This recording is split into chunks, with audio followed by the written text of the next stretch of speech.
Сәлем қыздар, менің арнама қош келдіңіздер. Бүгін баклажаны по-корейски салатын жасап үйренеміз. Ең алдымен баклажанды ұзынша етіп турап аламыз. Осылай тұз саламыз үстіне, суды құйып, араластырып, бетін жауып қойып қоямыз. Суда 10 минут тұру қажет. Тәтті бұрыш, сәбіз, жуаны тураймыз енді. Жуаны осылай жіңішке дөңгелек етіп турап аламыз. Тәтті бұрышты ұзынша етіп тураймыз, әдемі көріну үшін осындай екі түсін таңдаған дұрыс. Ал сәбіздерді жіңішке осындай ұзынша етіп тураймыз. Шұңғыл ыдысқа тәтті бұрыш, сәбіз, жуаны саламыз.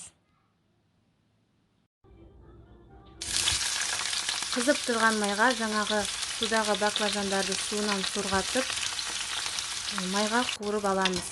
Жақсылап екі жағында қоңыр түс болғанша араластырып отырып қуырып аламыз. Қуырылған баклажанды жаңағы дайындап қойған сәбіздің үстіне саламыз.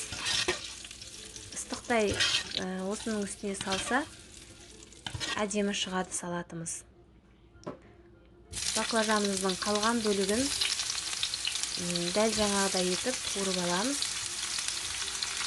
Енді салаттың соусын дайындаймыз. 2 қасық оливковое масло болмаса сұйық май қосамыз. Үстіне 2 чеснок езетін езгішпен езіп саламыз. Соевый соусты 1 қасық толтырып үлкен қасықпен саламыз. Жақсылап араластырамыз.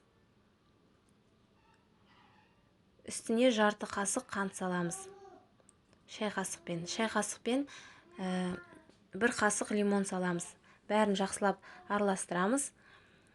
Мен мұздатқышқа осылай қатырып қойған укропты пайдаландым. Укропты қажетінше салып араластырамыз. Осымен біздің соус дайын. Енді соусты қосып салатымызды жақсылап араластырамыз. Біркелкі болғанша араластырамыз.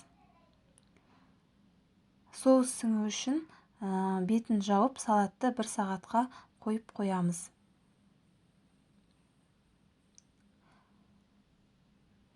Бір сағат тұрғаннан соң дастарханда ұсынарда бетіне күнжіт сеуіп ұсынсаңыздар, өте әдемі көрінеді. Ас болсын, міндетті түрде жасап көріңіздер. Менің каналымдағы видеоларды бірінші болып көру үшін каналға жазылуды ұмытпаңыздар.